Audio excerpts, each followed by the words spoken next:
So Pusha T and No Malice, collectively known as Clips, are releasing a new album on July 11th. They just dropped the track on Friday called Ace Trumpets, which was really dope. I had a lot of fun. The Yellow Diamonds looked like PP Bar was standing. It was really fun to hear, and No Malice was like really cooking on there, and to see what they're gonna do together from this point on, I'm really excited about. But part of the reason why I wanted to make a video about Pusha T is because I don't think he gets his appropriate respect from the general rap public, which I think is due to the battle that he had with Drake back in 2018, which is crazy to say that that was 7 years ago. But after that battle, a lot of Drake fans and I guess like pop culture rap fans started to talk about relevancy and trying to make it about financial success or the amount of people that stream your album, and not really caring about what was being said or the damage that Pusha really did to Drake.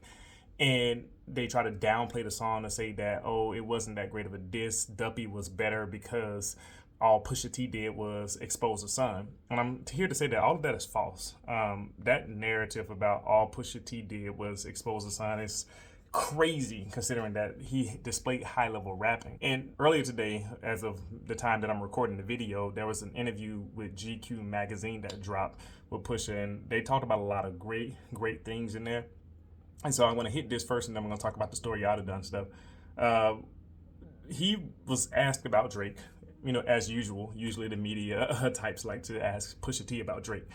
And of course, he responds. And what's interesting is that you see some fans online saying, why is he always talking about Drake? It's like, well, when someone asks you a question, you can talk about it. It's weird that people are trying to make it seem like you can't do that or can't respond when you're brought up in a certain way. And so he was asked about the situation, and what's interesting is they asked, would he ever battle Drake again? He said, only if I feel like it. And he said, I don't rate Drake anymore. And honestly, I sympathize with that position because of the lawsuit, honestly. Losing that rap battle didn't make me a Drake hater, right? But it made me realize that I really don't like who Drake is as a person in hip hop.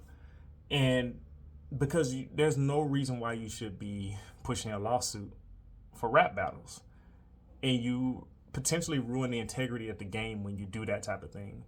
And that annoys me so much that I agree with Pusha's statement, that sentiment of I don't rate Drake. He has no business being in a top list anywhere. After this type of move, you are ruining your hip hop credibility. And Pusha T said something that was really interesting, considering that he said this lawsuit, I'm not surprised that Drake's pursuing this lawsuit angle. And this is an interesting point for this lawsuit that Drake's trying to bring up. He said because he's probably assuming they are doing something similar or to the effect of what they were doing to my diss track toward him. He basically said that they were trying to suppress the story of Adidon.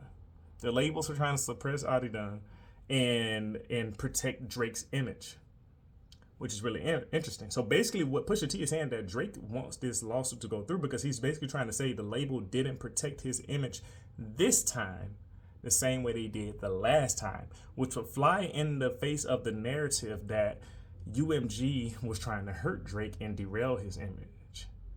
Because why would they do it then and not do it now? And some might bring up a whole contract thing and like it was time for him to renew.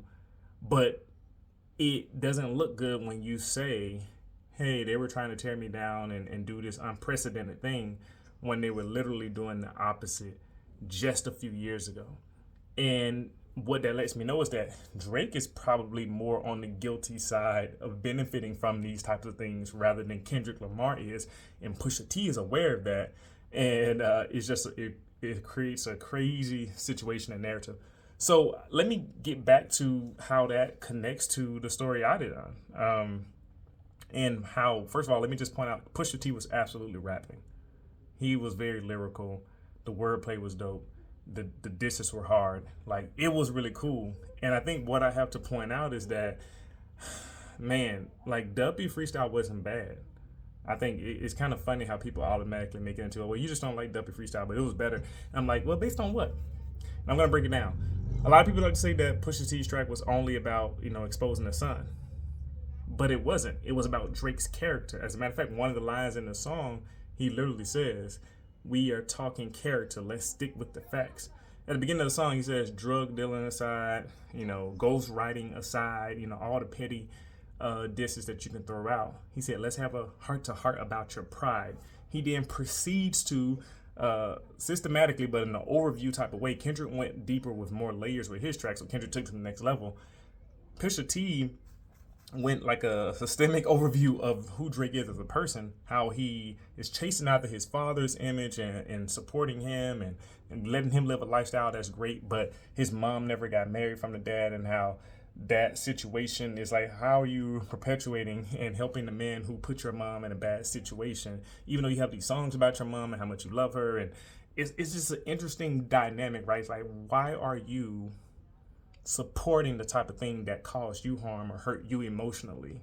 So it's like there's a disconnect, there's a hypocrisy there. And Pusha T, his writing brings that out. He's like, how you keep winning, but Sandra, which is Drake's mom, keeps coming in last place. And it's like Dennis Graham, stay off the gram, because Drake's dad's name is Dennis Graham. He was always on Instagram doing social media stuff, even more so even after this diss track. He was just on social media all the time doing weird stuff with girls.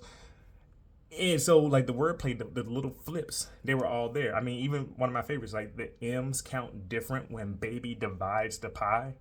Like, dope. Like, a pie is cut into sections, is divided into eighths usually. So, like 1 out of 8, 2 out of 8, 3 out of 8. And that was just fun wordplay. And you get what he means, because Drake's money, the millions that were divided up from Cash Money Records, Birdman, like he did with everybody on Cash Money, Lil Wayne included, was taking their money and it looked a little weird. It was odd. They look different. The M's count different when babies divide the pie. Excellent wordplay, good rapping, and he did that throughout the track. So I just don't understand that this idea that Pusha T wasn't rapping, especially when you consider that the part about the sun was only like 4 to 5, 6 bars, and he kind of hit on the Sophie Knows Better aspect of it too. And the whole point of why he brought it up is because Drake brought up his fiance. And so it's a wild thing. Like, you can keep going like inside of the track. I mean, I even like it was dark. But even the fact that he brought up OVO 40, he said OVO 40 hunched over like he's 80. Like, that was a very disrespectful, like, battle rap, like, league tier of disrespectful bar. That's something you would hear on, like, Smack URLs, like, because that's what you do. You go hard. And he was rhyming, doing word flips, bringing it all around the whole time. So, and that was cool. His delivery, even, it had like a I'm talking to you like I'm sonning you aspect of it. It sounded authoritative. It had inflection. It had voice. It had power. Like, the performance of his diss, in my opinion, was better than Drake's Duppies. And that's the part that people don't get.